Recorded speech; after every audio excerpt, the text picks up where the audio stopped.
নমস্কার, টিভি9 বাংলায় আপনাদের প্রত্যেককে স্বাগত। শুরু করছি প্রেস কর্নার। লিমা রয়েছে আপনাদের সঙ্গে। তবে আজকে প্রেস কর্নার শুরু করব দিনের সবথেকে বড় খবর দিয়ে, যে খবর টিভি9 বাংলা ব্রেক করছে। এর আগেও আমরা বারংবার দুর্নীতির সমস্ত খবর ব্রেক করেছি, আর আজকে দাঁড়িয়ে দিনের সবথেকে বড় খবর ব্রেক করছি আমরা প্রেস কর্নারে।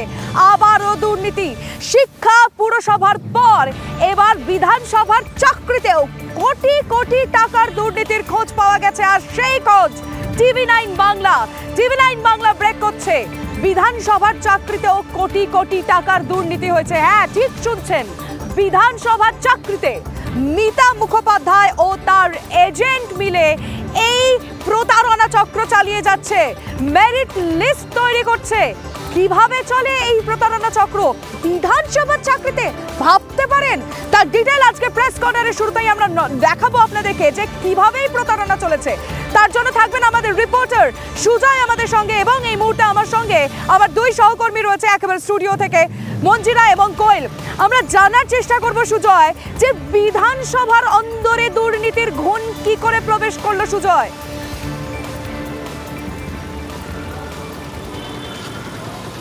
একেবারে দেখো, এবার নতুন দুর্নীতি বিধানসভায় নিয়োগের ক্ষেত্রে দুর্নীতি, এবং যে প্রতারিতরা তারা সরাসরি রয়েছেন আমার সঙ্গে। তারা বলছেন যে তাদের সঙ্গে প্রতারণা করা হয়েছে, 1-2 টাকার নয়, কয়েক কোটি টাকার প্রতারণা করা হয়েছে।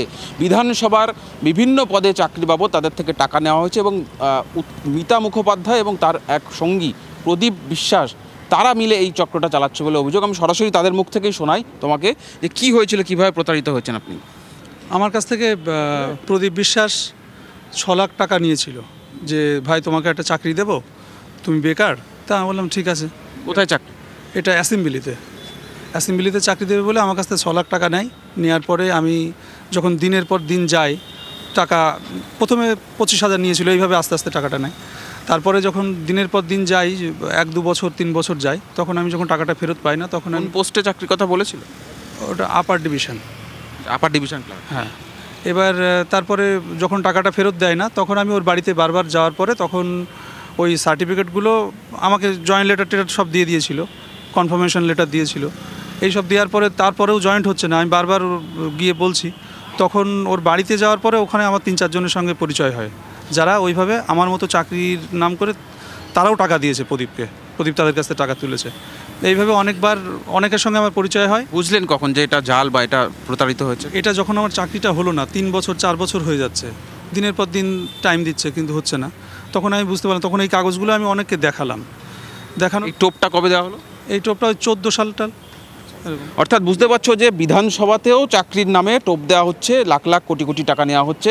আমি আরও একজনের সঙ্গে কথা বলবো, যে আপনার ক্ষেত্রে কোন পদে চাকরির কথা বলা হয়েছিল? আমাকে বলা হয়েছিল বারাসাত ডিএম অফিসে এলডিসি ক্লার্কে।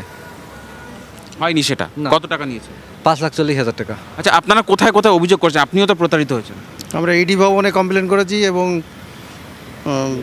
সিবিআই দপ্তরে কমপ্লেন করেছি। সেখানে থানাতেও তো অভিযোগ করেছেন? থানাতে আগে গিয়েছিলাম, থানা থেকে কোনো সুরাহা করেনি। মিতা মুখার্জি, আমরা যেখানে যাই মিতা মুখার্জি সেখানে টাকা দিয়ে দেয়, লক্ষ লক্ষ টাকা। কী করে মিতা মুখার্জি এত প্রভাবশালী কী করে হলো? উনি কী করে? উনি বিধানসভায় গ্রুপ ডির চাকরি করে শুনেছি। আচ্ছা, ওনার সঙ্গে কি কোনো প্রভাবশালী নেতাদের যোগ আছে? ওনার সঙ্গে সমস্ত প্রভাবশালী নেতার যোগ আছে। পার্থ চট্টোপাধ্যায়, মানিক বন্দ্যোপাধ্যায়, এদের সঙ্গে ওনার ওতপ্রোতভাবে জড়িত। আপনারা তো গেছেন, কথা বলেছেন, কি বলতো? কার কার সঙ্গে কথাবার্তা ওঠা বসা হয়? উনি বলতো মানিকদার কাছে কেস দিয়েছি, প্রাইমারিগুলো মানিকদা করে দেবে, এবং আপার প্রাইমারি যেগুলো ছিল সেগুলো বলেছিল যে আছে পার্থদার কাছে দেওয়া আছে, পার্থদা করে দেবে। এইভাবে উনি ওদের নাম ভাঙি। বিধানসভার ক্ষেত্রে কার কথা বলতো? বিধানসভার ক্ষেত্রে উনি বলতো উনিই তো আছে, নিজে বিধানসভায় চাকরি করতেন, উনি ওইভাবে যোগাযোগ করে দেবে।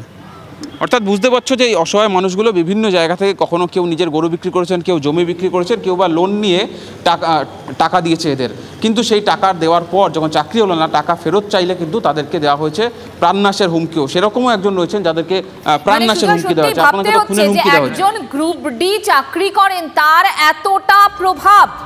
সুজয়, তুমি আমাদের সঙ্গে থাকো, এ নিয়ে আমরা অবশ্যই আরও কথা বলবো।